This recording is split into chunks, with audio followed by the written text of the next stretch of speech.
This channel does not promote any violent, harmful, or illegal activities. All content provided by this channel is meant for an educational purpose only. ঘাত প্রতিঘাত বেড়েই চলেছে, একটার পর এক সেই খবর, সেই ছবি দেখতে পাওয়া যাচ্ছে। এরই মধ্যে ইসরায়েলের প্রধানমন্ত্রী বেঞ্জামিন নেতানিয়াহু কার্যত তিনি স্পষ্ট করে দিয়েছেন যে ইরানে ক্ষমতার পালাবদলই তাঁর লক্ষ্য, যে কারণে অপারেশন রাইজিং লায়ন চলছে একেবারে পুরো দমে। UEM Jaipur is a perfect target for prospective students aspiring for good jobs, good education with future-ready skills. ফলে এই জন্য যা যা করা দরকার ইসরায়েল তা করছে বলে বেঞ্জামিন নেতানিয়াহু তিনি দাবি করছেন। অন্যদিকে ইরানও কিন্তু হাত গুটিয়ে বসেনি, প্রত্যেকটা মুহূর্তে রিটালিয়েট করছেন, তারা চেষ্টা করছেন। কি অবস্থা এই মুহূর্তে, লেটেস্ট আপডেট কি দেখুন। একের পর এক মিসাইল, লক্ষ্য স্থির। এই হয়তো ইসরায়েলি বাহিনী ছুটছে, তো পরক্ষণেই জবাব দিচ্ছে ইরান। দিন হোক বা রাত, জ্বলছে আকাশ বাতাস।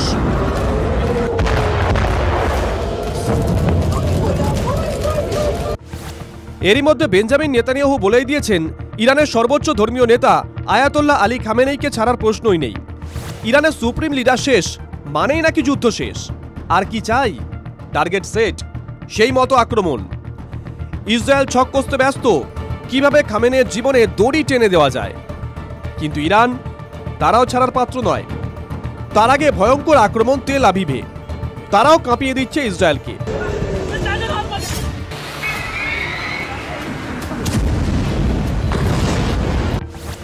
কারণ অন্য কেউ নয়, ইরান সোজা বেঞ্জামিন নেতানিয়াহুকে নিশানা করে তার ঘরেই আক্রমণ শানিয়েছে। এগুলো কেসারিয়া শহরের ছবি। ইসরায়েলি প্রধানমন্ত্রীর বাড়ি লক্ষ্য করে সেখানে দিনে দুপুরে একের পর এক রকেট মিসাইল আছড়ে পড়ে। সাইরেনের শব্দে কান পাতা দেয়। যদিও ইসরায়েলের দাবি হামলা সফল হয়নি, সব মিসাইল রুখে দেওয়া হয়েছে। এয়ার ডিফেন্স সিস্টেমকে ফাঁকি দিতে পারেনি ইরানের অস্ত্রগুলো।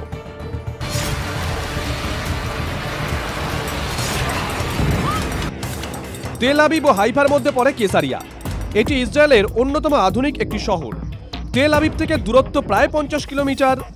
কেসারিয়া শহরেই বাড়ি বেঞ্জামিন নেতানিয়াহুর। ইরান যখন হামলা চালায় তখন অবশ্য বাড়িতে ছিলেন না নেতানিয়াহু। জানা গেছে পুরো পরিবারকে নিয়ে সেই সময় এক গোপন ঠিকানায় ছিলেন ইসরায়েলের প্রধানমন্ত্রী। কারণ মোসাদ নাকি আগেই সতর্ক করে দিয়েছিল, যেমন কথা তেমন কাজ। গোয়েন্দারা বলেছিল বাড়ি লক্ষ্য করে হামলা হতে পারে। ঝুঁকি নেননি নেতানিয়াহু। সূত্রের খবর, একসঙ্গে 50-এর ওপর রকেট হামলা চালায় ইরান। বেশ কয়েকটি কেসারিয়ায় আছড়ে পড়ে, বাকিগুলো কাছেই তৈল শোধনাগারে। হামলায় এটি ভালো রকম ক্ষতিগ্রস্ত হয়েছে বলে খবর। কিন্তু কেসারিয়ার হালে পানি পায়নি ইরান, সব রকেট ধ্বংস করে দেওয়া হয়। বেঁচে গেছেন বেঞ্জামিন। এবার পালা খামেনিয়ের, তাকেও ছাড়া হবে না বলেই দিয়েছে ইসরায়েল। মার্কিন আধিকারিকরা সম্প্রতি জানিয়েছিলেন ইরানের সর্বোচ্চ ধর্মীয় নেতাকে খুনের ছক কষেছিল ইসরায়েল। তাতে আপত্তি জানান মার্কিন প্রেসিডেন্ট ডোনাল্ড ট্রাম্প। বাধা হয়ে দাঁড়ান সেই প্ল্যানে। কিন্তু নেতানিয়াহু তিনি ছাড়ার পাত্র নন। জানা গেছে এই পরিস্থিতিতে গোপন ঠিকানায় আশ্রয় নিয়েছেন খামেনেই। তার সঙ্গে পুরো পরিবার বাংকারে আশ্রয় নিয়েছে। আপাতত বাংকারে বসেই ইসরায়েলে হামলার খুঁটিনাটি নজর রাখছেন খামেনেই। সূত্রের খবর, তেহরান থেকে কিছু দূরে মাটির তলায় কোনো টানেলে রয়েছেন ইরানের সুপ্রিম লিডার। তবে মোসাদের কাছে খবর, নারমাক ও লাবিজানের কাছে কোনো বাংকারে আশ্রয় নিয়েছেন খামেনেই এই মুহূর্তে। তাই এই দুই এলাকাতে লাগাতার হামলা চালিয়ে যাচ্ছে ইসরায়েল, একের পর এক বোমাবর্ষণ। মোসাদের একটি দলও গোপনে তেহরানের কাছেই রয়েছে বলে খবর। তাদের টার্গেট একটাই, খামেনেই। এর মধ্যে কিন্তু একবারের জন্য জনসমক্ষে আসতে দেখা যায়নি ইরানের সর্বোচ্চ ধর্মীয় নেতা আয়াতোল্লাহ আলী খামেনেইকে। অন্যদিকে বেঞ্জামিন নেতানিয়াহু অবশ্য তার বাড়িতে হামলার পরও সবার সামনে এসে একের পর এক হুঁশিয়ারি দিতে ব্যস্ত। বার্তা স্পষ্ট, ইরান তাদের পরমাণু কর্মসূচি না ছাড়লে হামলা থামানোর প্রশ্নই নেই। ফলাফল চোখের সামনে।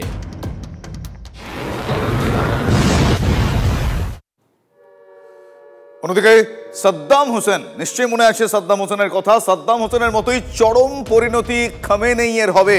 ইরানকে ঠিক এভাবে সরাসরি হুঁশিয়ারি দিচ্ছে ইসরায়েল। ইসরায়েলের প্রতিরক্ষা মন্ত্রী তিনি নাম না করে খামেনেইকে হুঁশিয়ারি দিয়ে বলেছেন যে প্রতিবেশী দেশের স্বৈরাচারী শাসকের পরিণতি যেন না ভোলে ইরান।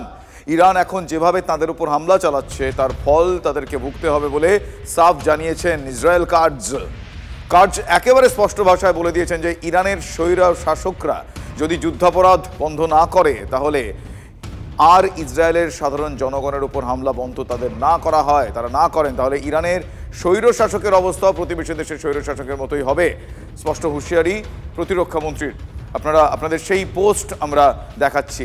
আমার সহকর্মী সায়ন্ত ভট্টাচার্য এই মুহূর্তে আমাদের সঙ্গে রয়েছেন। সায়ন্ত, প্রত্যেকটা মুহূর্তে ইসরায়েলের তরফ থেকে ইরানের দিকে, শুধু তাই নয়, ইরানের সাধারণ মানুষের দিকেই সেই বার্তা দেওয়ার চেষ্টা চলছে ঠারে ঠোরে যে পালা বদল, সময়ের অপেক্ষা, বুঝে সময় থাকতে বুঝে নিতে, নতুবা এক্ষেত্রে সাদ্দাম হোসেনের তুলনা টানা হয়েছে। স্বৈর শাসনের অপসারণের কথা তারা বলছেন সাধারণ মানুষকে।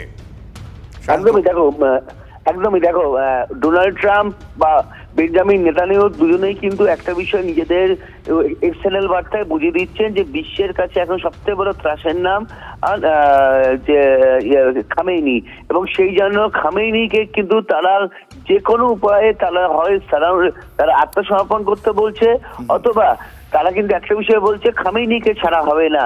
এবং সেদিক থেকে কিন্তু তারা সাদ্দাম হোসেনের যে যা অবস্থা হয়েছিল সেই একই অবস্থা কিন্তু হবে খামেনির, এটা কিন্তু স্পষ্ট বার্তা ইসরায়েলের তরফে।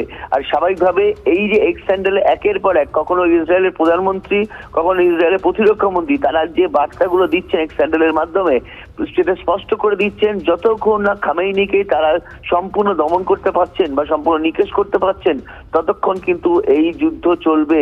এবং সেই প্রত্যাঘাত যে জোরালো থেকে আরো জোরালো হবে সেটাও কিন্তু তাদের এক্সটার্নাল বার্তায় বুঝিয়ে দেওয়া হচ্ছে। ডোনাল্ড ট্রাম্প তিনি কিন্তু একটা কথা বলেছিলেন, অ্যাবসলিউট সারেন্ডার, অর্থাৎ সম্পূর্ণ আত্মসমর্পণ ছাড়া খামেনির পালানোর কোনো পথ নেই। এমনকি ডোনাল্ড ট্রাম্প যেরকম একদিকে খামেনিকে উদ্দেশ্য করে বলছেন যে অ্যাবসলিউট সারেন্ডার, আত্মসমর্পণ ছাড়া অন্য কোনো পথ নেই, অন্যদিকে ইসরায়েলের প্রতিরক্ষা মন্ত্রী তিনি আবার স্পষ্ট করে বলে দিচ্ছেন যে সময় মতো বুঝে না নিলে তাহলে পরিণতি হবে সাদ্দাম হোসেনের মতন। এবং ঠারে ঠোরে ইরানের মানুষকে, সাধারণ মানুষকে এই বার্তা দেওয়ার চেষ্টা সার্বিকভাবে আসছে যে পালা বদল ছাড়া গতি নেই।